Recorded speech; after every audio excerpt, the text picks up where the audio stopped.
Morning, afternoon, everybody, and welcome. Thanks so much for joining us today. So this session is about unlocking ROI from insurance data foundation. So for those that don't know me, I'm Andy Davis, and I'm the managing director here at Primus Core, and I'm excited to be joined today by Jordan Lowe, our lead data architect.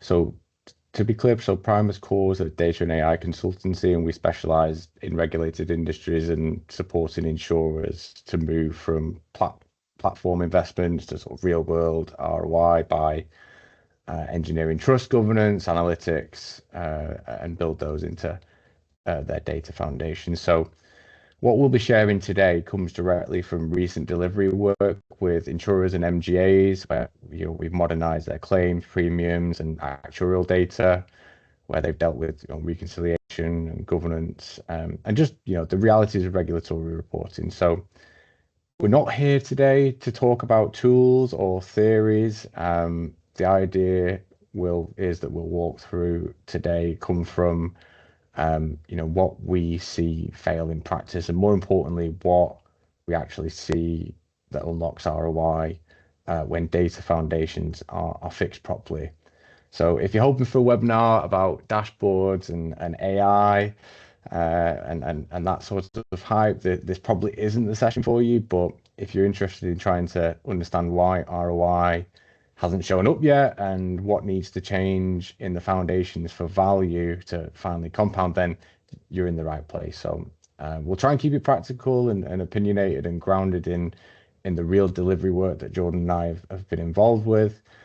There will be time for questions, and we'd encourage everyone to submit your questions in the chat. I think there's a Q&A button at the top, and we'll pick up questions at the end. So, okay, so just to quickly go over what we'll cover today. So in this session, it's deliberately structured around ROI, not platforms, not AI, not transformation theatre. So we'll start by being explicit about where ROI is being lost today in insurance data environments. Then we'll isolate the foundational causes behind that loss. From there, we'll walk through 5 practical shifts, or Jordan will walk through 5 practical shifts that we're seeing work in delivery, each one tied to a clear ROI mechanism. And we'll finish with what leaders should actually prioritize next. So the aim is that you leave not just agreeing with the diagnosis, but with a clear understanding of how ROI is unlocked in practice. So before we talk about the solutions, actually, it's worth framing this in what we're consistently seeing across insurers. Most organizations have invested heavily in platforms. They're modernizing infrastructure. They're hiring strong data teams even, and yet, ROI still feels slower than expected. Why? I think because reconciliation failures continue to undermine confidence in pricing, reserve, and MI, both parts, etc. Manual controls absorb actuarial and finance and data capacity in every single cycle, and decision making slows down because numbers are debated instead of just being used. And analytics or AI initiatives stall because they're sitting in foundations that people just don't fully trust. Now, importantly, this isn't a tooling gap, it's a foundational gap. Policy claims, actuarial and finance data evolve independently. So ownership sits with systems rather than business outcomes. Reconciliation logic lives in spreadsheets or with key individuals. And governance often gets applied after numbers are produced, not where the data is actually built. So this results in ongoing cost leakage, duplicated efforts, like delayed decisions and constrained risk. So the question isn't, do we have the right platform? It's, do we have the foundations that create confidence? So if platforms alone don't determine ROI, what does? So in our experience, ROI is driven by one thing: confidence. And confidence is created by a small number of foundational capabilities. So first, a single reconciled set of core insurance totals.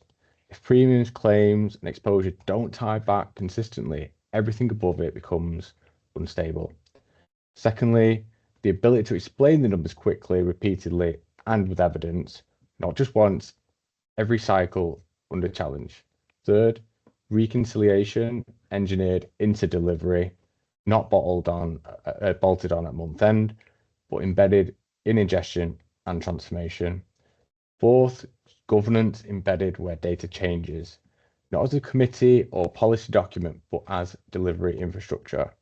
And finally, confidence that survives audit, regulatory scrutiny, and scale. With those elements exist, ROI follows naturally. Cost is removed because manual efforts drops, decisions accelerate because numbers aren't debated, analytics or AI initiatives moves into production safely. So that's the pivot.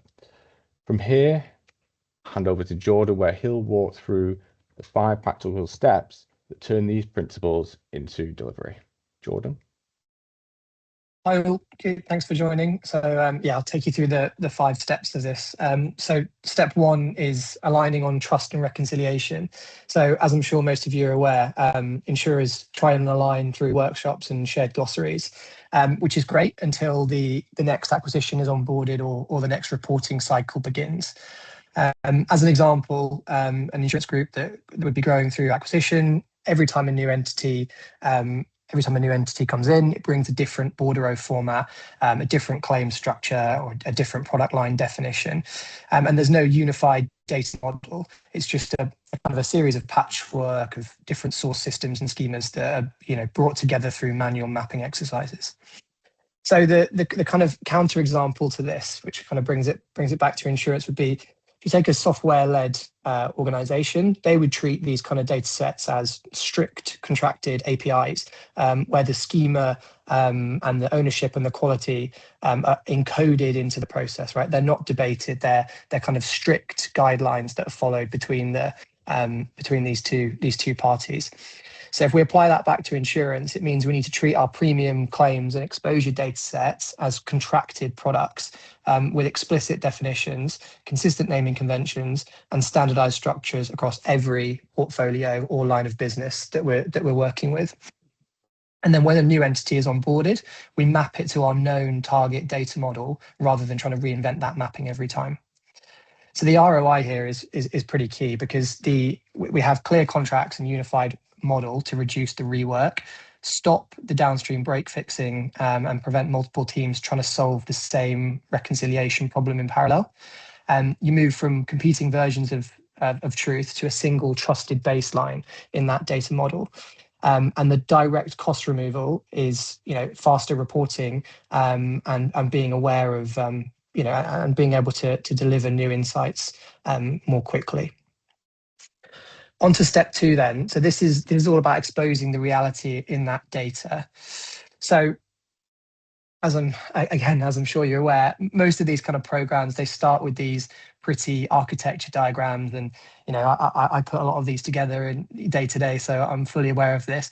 But the reality of what the problems are, or the reality of where this data sits, is in spreadsheets or email attachments or some kind of legacy platform that was put together 10, 15 years ago that was never meant to be kind of fit for purpose for the future. So we have, in many insurance groups, this critical data lives in Excel files and other platforms that sit outside of a well-governed data estate. The processes work because they have to work, but everything's kind of invisible, if you like, and undocumented and dependent on key individuals within the business, where as soon as they leave, all of that knowledge is gone, and you're kind of left in a bit of a sticky situation. So the counterexample, or the kind of the ideal fix of this is an organization that deliberately trace where the material numbers actually change. So every spreadsheet that's used for adjustments or overrides and reconciliations, they bring these into the data estate and treat them as part of a working future-proof operating model. And then this compared with comprehensive lineage across the whole platform, and this isn't just for particular board packs or particular reports, it's kind of platform-wide lineage, means that every kind of report, whether it's new, whether it's coming in the future or kind of critical for today, everybody can have trust in that data, because the blind spots that aren't governed or lineaged at the moment, they might be used in reports later down the line, and therefore you're creating those blind spots which will become incidents in the future. So the point of this is the trust shouldn't be reserved for just a subset of your data estate. It should be the whole data estate should be trusted by the whole business. And then when you map real data flows to end, you often find that formal documentation is sparse and non-existent, because it's probably been brought in for a specific use case at a specific time, delivered under pressure, and you don't have all of that documentation and lineage to go with it. And again, the definitions of these live in the people's heads who built them, or in some sparse legacy documentation that's scattered around. And a single departure can take critical business knowledge with it. So the ROI here is every undocumented manual step is a future audit question, reconciliation delay, or key person dependency. Making it visible allows teams to industrialize or eliminate that risk, reducing incidents, audit effort, and operational fragility in the future. And then on to step 3. So this one's really key. So this is when we're building new data pipelines or data feeds, we need to be engineering that reconciliation into our day-to-day delivery. And it can't be retrofitted, right? It has to be built in right from the start of the process. So the standard model is month-end reconciliation. I'm sure you all have this, where it comes to month-end and there's a huge push in terms of trying to reconcile all these numbers and making sure they all add up, because that's when it's really crucial. But by the time the issue surfaced, so you might have had an issue that kind of pops up halfway through the month, the blast radius of it is already huge, right? Because it's kind of, you have to now unpick all of this data and try and work out where this has gone wrong. And you didn't have any foresight into those issues, all those problems, until someone's screaming because a report isn't ready for month end and you need it as soon as possible. So, and this is the case with many insurance platforms, right? So the issues are discovered when someone tries to produce a report and those numbers don't add up. And the BI team just turns into firefighting mode, and they just spend all their time, month end drags on and on and on, and they spend all their time trying to firefight rather than actually delivering value and delivering new reports or new insights into some of the data. So the counterexample, again, is an exception-led reconciliation model. So this would be where the checks are embedded upstream at ingestion and transformation layers within the data pipeline and within the data process, because breaks or issues with reconciliation are expected, right? We can't necessarily eliminate all of those. That's always going to happen. But if we identify them early, we can categorize them, put owners to them, and resolve them continuously as a continuous kind of agile cycle, if you like, rather than just a big bang at month end when it's really crucial and really becomes an issue. So actual versus expected checks become early warning signs, not post-mortems. And this mirrors what we see emerging post IFRS 17 as well, where manual reconciliation between actuarial and finance views is a recognized drag on efficiency. So the ROI here are the mechanics and scale at speed. So smaller breaks cost less to fix, fewer people need to be involved in it. The close cycles are shorter, and highly skilled teams who a lot of the time you're paying a lot of money for stop firefighting and start actually delivering the value that you want them to deliver. So you shift from this reactive discovery into proactive prevention, and that changes the cost profile of every reporting cycle. And then on to step 4. So again, really key one, which is governance. And we have to build platforms where governance is foundational, and especially in the kind of world that we're moving into today, where we're, as I'm sure you're aware, you're probably getting some pressure to use AI more and to kind of deliver that as part of what you're trying to deliver. Now, governance is super key here, and I'll talk about that a bit more in the next slide on the AI side of things. But this is where most programs actually collapse. So the pattern we see repeatedly is that the governance exists on paper, but not in practice. So the BI teams end up becoming the default owners of the business definitions, which is not sustainable or appropriate, really, because they're not the true business SMEs, and they shouldn't be the ones that are responsible for those definitions. So whereas what we want to try and get to is an organization that build governance in as a product. So they give it a name, they poll stakeholders for input, and create collective ownership around these data assets. And then this turns into things like automated schema validation, lineage capture, and ownership of metadata that are directly embedded into the data pipelines that you build. Engineering, data, and business teams all own it as a collective, and domain stewards, which are drawn from existing business staff with real domain expertise who actually understand the data, validate definitions and mappings, and act as an interface almost between the business and the technical platform team. So obviously those domain stewards do not build the data pipelines, but they ensure that the right things are being built by those platform and engineering teams. And as a result, the governance stops being a brake and starts to become an accelerator, because you have faster access, fewer approval loops, and confidence that's built into the platform by default. So that moving on to the ROI here, it's effectively friction removal. So it's less waiting, less manual evidence gathering, less rework to prove compliance, and governance becomes an infrastructure that effectively enables you to go faster without increasing risk. And then the final step is step 5, and this is what I alluded to in the previous one. So this is gaining trust in the platform before scaling the analytics and AI. So again, this is where many AI initiatives actually quietly fail. And it's because there actually isn't the trust or the well-governed platform that sits underneath, which gives you the opportunity to achieve what you want with AI. So the counterexample to this is organizations that introduce these trust gates. So they take one or two high-value data sources, first of all, build a thin end-to-end slice through from end to end with some agreed metrics, reporting ready data sets, and validated definitions and lineage, but on a small scale, because you kind of have to start small. You can't just go in with a big bang.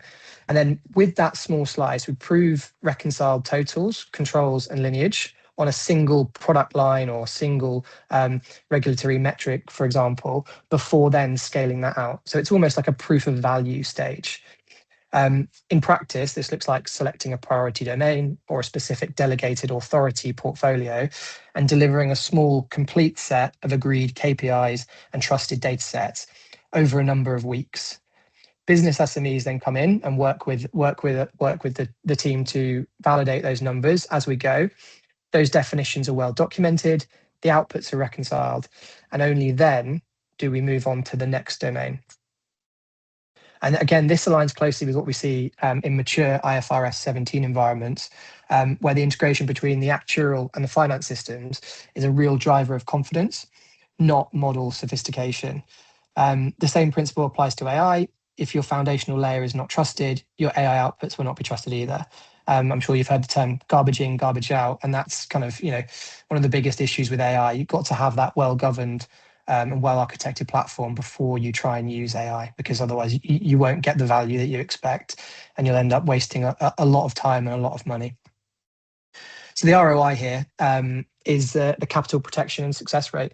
So you avoid scaling initiatives that will never be trusted, and when you do scale, the value actually sticks. AI becomes a multiplier and not a sunk cost. And then hand back over to you, Andy, for the next slide.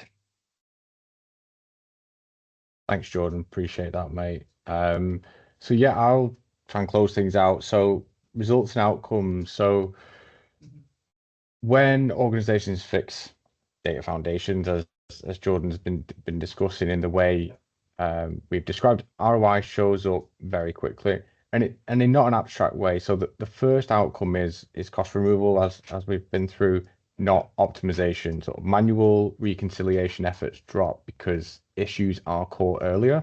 So ownership's clear. The team stop rebuilding trust every cycle. That's immediate return in the form of freed up actuarial, finance, and data capacity. So the second outcome is decision velocity. So when there is a single reconciliation view and evidence behind the numbers, decisions move faster.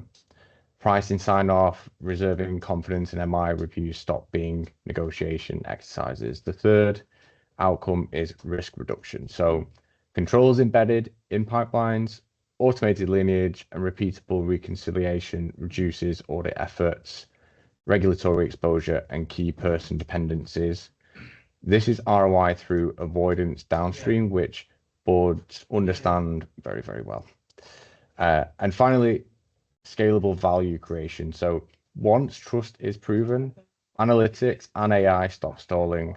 They move into production safely and value compounds rather than resetting with every new initiative. So importantly, none of these outcomes rely on a big bang transformation. They are compound effects of fixing foundations properly. And I suppose a few hard lessons emerge consistently from this work. So again, first, ROI follows confidence, as I discussed right at the beginning, not technology. So until data is actually trusted, every investment will struggle to compound. So second, reconciliation is the real test of trust. If numbers don't reconcile across actuarial, finance, or underwriting, everything else is noise. Third, governance only works when it's engineered into delivery. BAU governance consumes time, foundational governance removes friction. So fourth, AI doesn't fail because models are weak. It fails because trust hasn't been earned. Scaling your ambition before confidence just burns budget. And finally, the biggest ROI wins usually come from removing structural drag, not creating new insight. So that's why foundations matter so much. So I suppose before we close, if ROI, is genuinely the objective, these are the questions that matter. So, are your core insurance totals reconciled once or re-explained every cycle? Does governance exist where data changes or only in policy documents? Could you define your numbers or to audit tomorrow? And when you scale AI, are you scaling confidence or scaling uncertainty? So in our experience, ROI becomes inevitable when trust is engineered into the foundations. Like that is the shift. So from platform-led investment to confidence-led value. Thanks so much for the time today, everyone. We really appreciate it. Of course, if you're interested in speaking with our team directly about how we can support you in unlocking ROI from your data initiatives, please do reach out to us directly. We'll also be sharing this recording for those that obviously want to listen back, or anyone who couldn't make the session today. So it'll come back through LinkedIn and email tomorrow, so you'll have a chance to revisit the content or share with any colleagues. So thanks again for everyone's time. We hope to continue the conversation.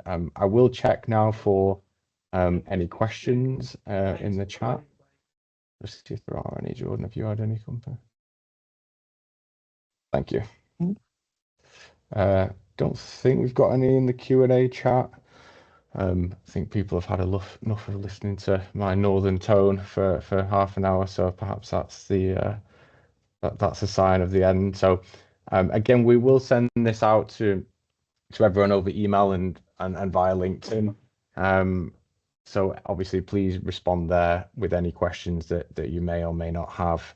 And again, really appreciate your support. Hopefully, we'll see everyone again soon. Cheers. Thanks all. Thanks all.